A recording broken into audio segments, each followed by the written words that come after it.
A reading from the book of Ecclesiasticus, chapter 43. The sun, moon, and stars. Pride of the heights, a clear dome of the sky, such is the beauty of the heavens, a glorious sight.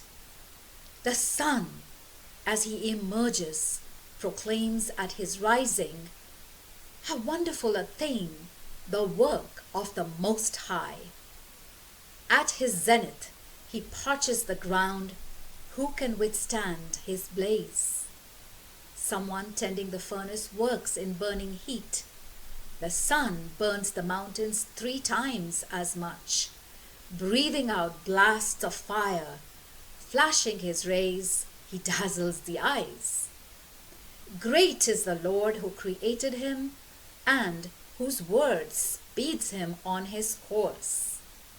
And then the moon, ever punctual, to mark the times, an everlasting sign. It is the moon that signals the festivals, a luminary that wanes after being full. The month derives its name from hers. She waxes wonderfully in her phases. Banner of the hosts on high, shining in the vault of heaven. The glory of the stars makes the beauty of the sky a brilliant adornment of the Lord on high. At the words of the Holy One, they stand as he decrees and never grow slack at their watch. The wonders of nature. See the rainbow and praise its maker, so superbly beautiful in its shining. Across the sky, it forms a glorious arc, stretched out by the hands of the Most High. By his command, he sends the snow. He speeds the lightning by his decision. In the same way, his treasuries open and the clouds fly out like birds. His great power solidifies the clouds, then pulverizes them into hail. At the sight of him, the mountains quake. At his will, the south wind blows.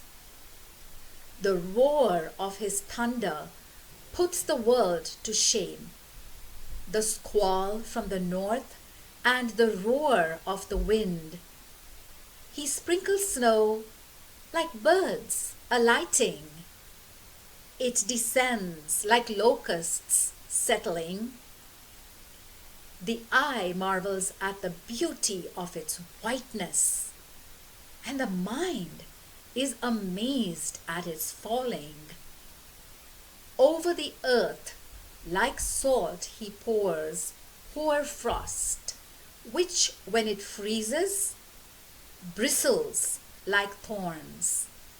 The cold wind blows from the north, and ice forms on the water. It forms on every piece of standing water. The water wears it like a breastplate. The wind swallows up the mountains and scorches the desert. Like a fire, it consumes the vegetation. But cloud brings swift healing, and dew brings refreshment from the heat. By his own resourcefulness, he has tamed the abyss and planted it with islands. Those who sail the sea tell of its dangers, and we marvel at what we hear.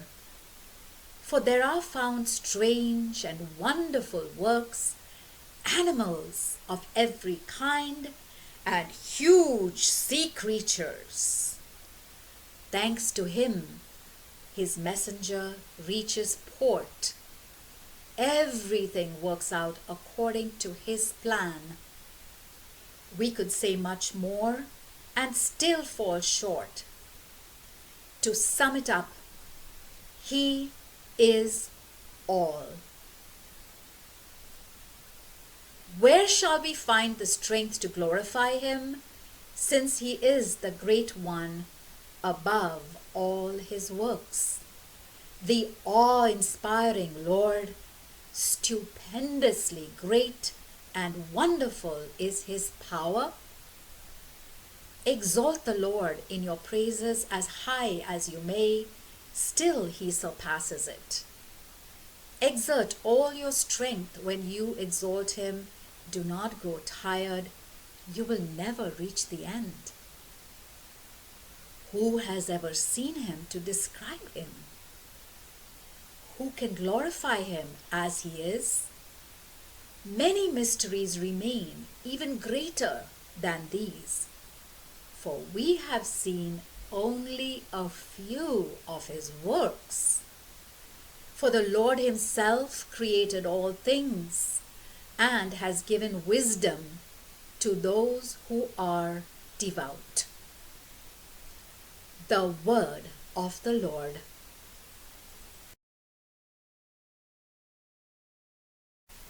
A reading from the book of Ecclesiasticus, Praise of the Ancestors of Old, Eulogy of the Ancestors, chapter 44.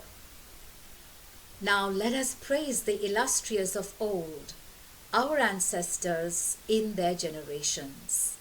The Lord has created an abundance of glory and his greatness from the earliest times. Some wielded authority as kings and were renowned for their power, giving counsel by their intelligence and messages by their prophecies. Others directed the people by their advice, by their understanding of the people's lore, and by the wise words of their teaching. Others composed musical melodies and set down ballads. Others were rich and powerful, living peacefully in their homes. All these were honored in their own times and were the glory of their day. Some of them left a name behind them so that their praises are still sung, while others have left no memory and disappeared as though they had not existed. They are now as though they had never been, and so too their children after them. But these are the illustrious ones whose good works have not been forgotten. In their descendants, they find a rich inheritance, their posterity. Their descendants stand by the commandments, and thanks to them, so do their children's children.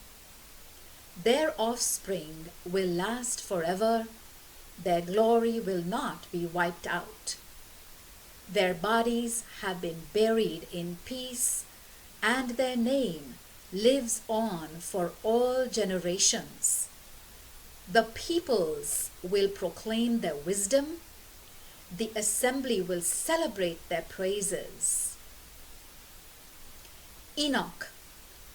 Enoch pleased the Lord and was taken up, an example for the conversion of all generations. Noah. Noah was found perfectly righteous. In the time of retribution, he was kept in exchange. Because of him, a remnant was preserved for the earth at the coming of the flood. Everlasting covenants were made with him, that never again should every living creature perish by flood. Abraham. Abraham, the great ancestor of a host of nations, no one was ever his equal in glory. He observed the law of the Most High and entered into a covenant with him. He confirmed the covenant in his own flesh and proved himself faithful under ordeal. The Lord therefore promised him on oath to bless the nations through his descendants, to multiply him like the dust of the earth, to exalt his descendants like the stars, and to give them the land as their heritage, from one sea to the other, from the river to the ends of the earth. Isaac and Jacob. To Isaac too, for the sake of Abraham his father, he assured the blessing of all humanity. He caused the covenant to rest on the head of Jacob. He confirmed him in his blessings and gave him the land as his inheritance. He divided it into portions and shared it out among 12 tribes. The word of the Lord.